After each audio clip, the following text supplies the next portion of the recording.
What's been the key to the offensive efficiency the last two games?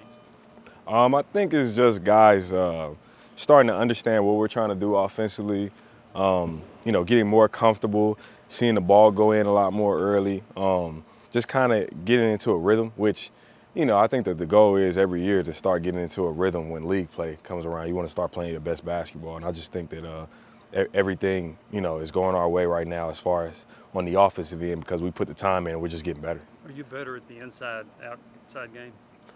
Yeah, I think naturally that's just kind of something that Coach Barnes has been preaching to our guys, and we've been wanting to establish ourselves in the inside with our big guys, and that's helped us, make more shots on the perimeter versus, early in the year we had some games where, early in the game we kind of took some open threes, which, weren't terrible shots, but establishing ourselves in the post is always a better thing for us offensively.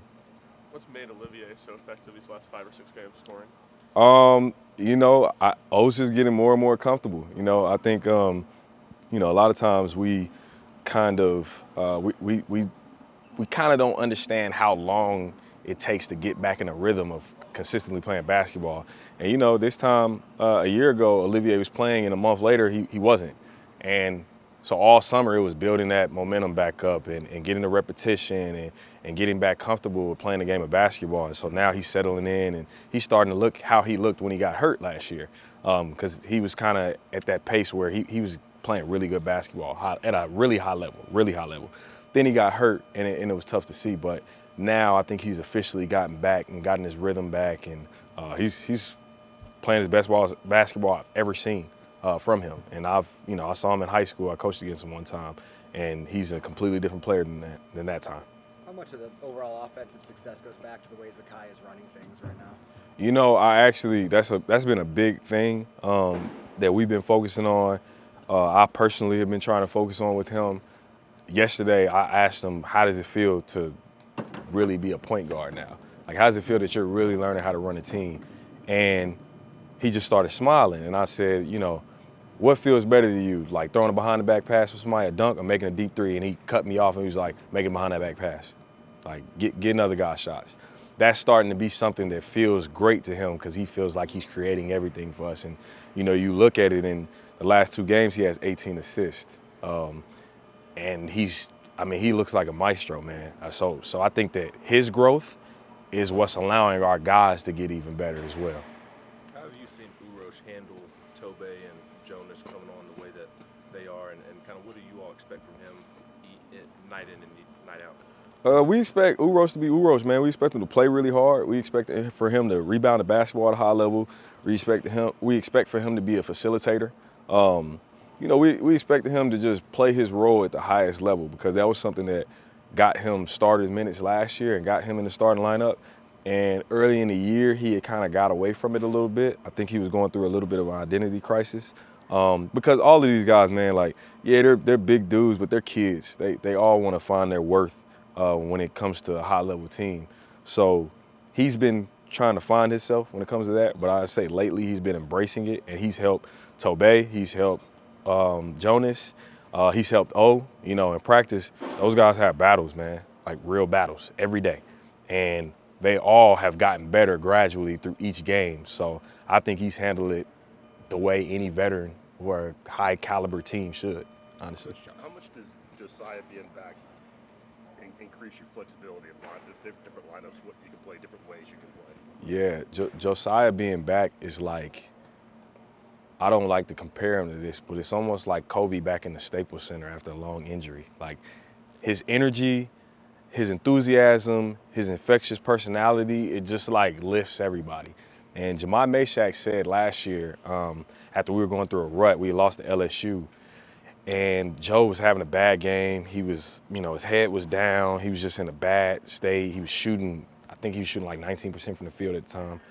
And Jahmai was like, Joe, like when your head is down and when you're not talking in timeouts, like it affects us.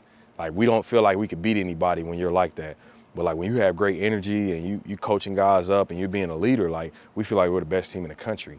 And ever since then, I think Joe has embraced how infectious his status is for our guys. Like him being our leader is important. So with him being back, I don't want anybody to make a mistake and not think that him being back doesn't have anything to do with our offensive success, because it does.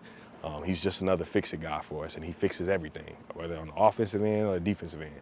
He's great at it. What's that say about Jemai, a young guy, saying that to a veteran in that situation? Yeah, Jamai's always been a guy that's kind of been a younger leader for us, and that's why we're excited for him to take on that role as one of our established leaders next year. But he's kind of already taken that on this year. I mean, I think he's number 3 in the country in steals percentage. Every time he gets in the game, it's like a Venus flytrap. Like, he just steals passes, he creates havoc defensively. You know, when you think about when we go into games and we have featured scorers, you think about who's going to guard them. We have 2 guys that come off the bench that can literally be takeout guys for anybody that we need to guard. And then we have, you know, 3-4 guys in our starting lineup that are like that as well. So it's a great luxury to have. And him as a young guy being a catalyst for us defensively, I think is huge, huge. Could you talk about having a defensive stopper like Jemai? You played 3 SEC games, and the leading scorer for the other team's been pretty much taken out. Right. This weekend, Jackson obviously went scoreless. What's it say about your kids that they're taking the scout to the floor and executing at that level? Yeah, just, you know what? They're extremely competitive. And I say all the time, I have so much fun coaching these guys. We have so much fun because it's rare that you have a group of kids that are this competitive and that take on challenges the way that they do. You know, it was a big focus of talking about Gigi, and, you know, we went ahead and threw it out there that he had scored in double figures in every game this season. And I was being literal, but not as literal. It's like, hey, like, let's not let him score tonight. Every coach says that. Like, let's not let him score. Hey, he gets nothing. But you don't expect to look at the box score and like, wow, he has 0 points. For a guy that's, you know, potentially going to be a lottery pick. Like, Gigi Jackson's a really good player. But for our guys to step up and take that challenge, I think it just speaks volumes to really the competitive spirit and the championship mindset that we have in the locker room. How much does it help your defense that you have multiple players that can guard multiple positions? I mean, it's unreal. It makes us literally like an historic defensive team. Like I said, I don't see a ton of teams in the country that have as many guys that are that high level and that dominant defensively.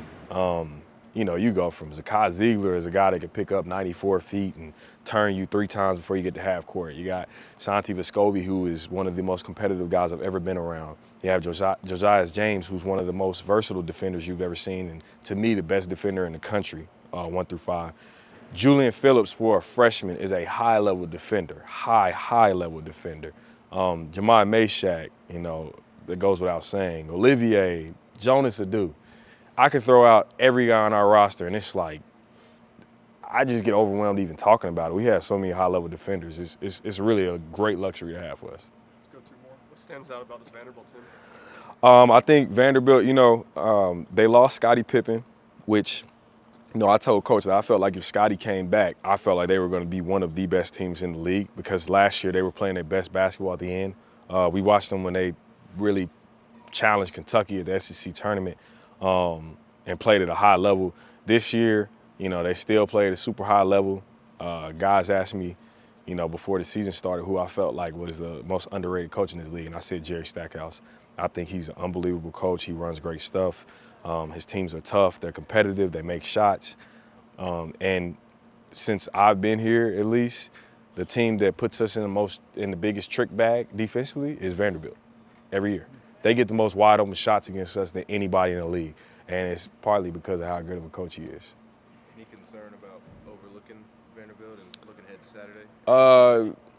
Concern with it? No. It's up to us to kind of make sure that the guys are locked in on what we have to do. At the end of the day, this is a 1 game at a time process because we want to win a championship. We want to win a league championship. And we have a checklist after every game that we show guys that has every opponent. And, you know, we put a green check and we highlight the next opponent, and every other opponent is shaded out.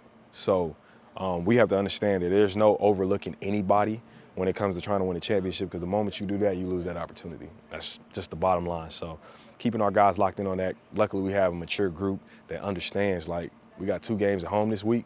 That is a lovely scenario in the SEC, and we got to take care of business in each one. But first things first, like, we got to come in here and handle Vanderbilt. All right. Appreciate you. Thanks, Coach. No problem. Thank you.